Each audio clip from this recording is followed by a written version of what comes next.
আরে বাবা দাঁড়াও দাঁড়াও, দেখে যাও আগে কেমনভাবে ব্যায়াম করতে হয়, একটু শিখে যাও। আজকে ছিল রবিবার, নাচের ক্লাস চলছিল। সেখান থেকে হঠাৎ করে সৌরিকের কোথায় মাথায় এসেছে যে ওর রায় দিদি যেভাবে ব্যায়াম করে ও সেইভাবে করবে। তো এখন পুরোপুরি তো পারছে না, চেষ্টা করছে। আর পুরো ছাদের ওপর গড়াগড়ি দিয়ে শুয়ে হাত পাগুলোয় যে কী ধুলো মাখিয়েছে তোমরা ধারণা করতে পারবে না। অবস্থা দেখো, কষ্ট হয়ে গেছে বলে একটু শুয়ে পড়েছে। আসলে ওই যে রাই যেভাবে বসেছে না, মানে তোমাদেরকে দেখাচ্ছি, ধরো আমি সব কটা ব্যায়ামের তো নাম জানি না।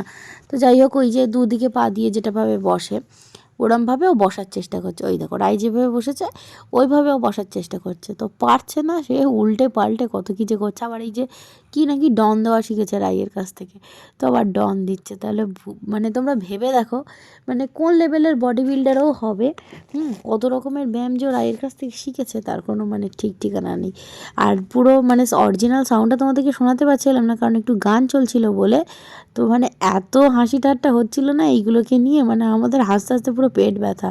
অবস্থা দেখো, কতগুলো মাস্টার এসছে ডন দিতে এখানে।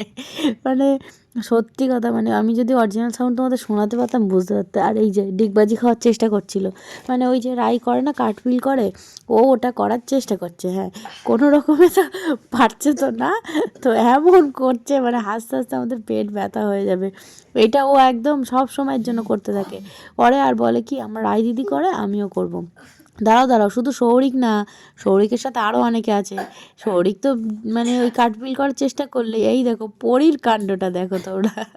যাই হোক, ভিডিও কেমন লাগলো জানিও কিন্তু।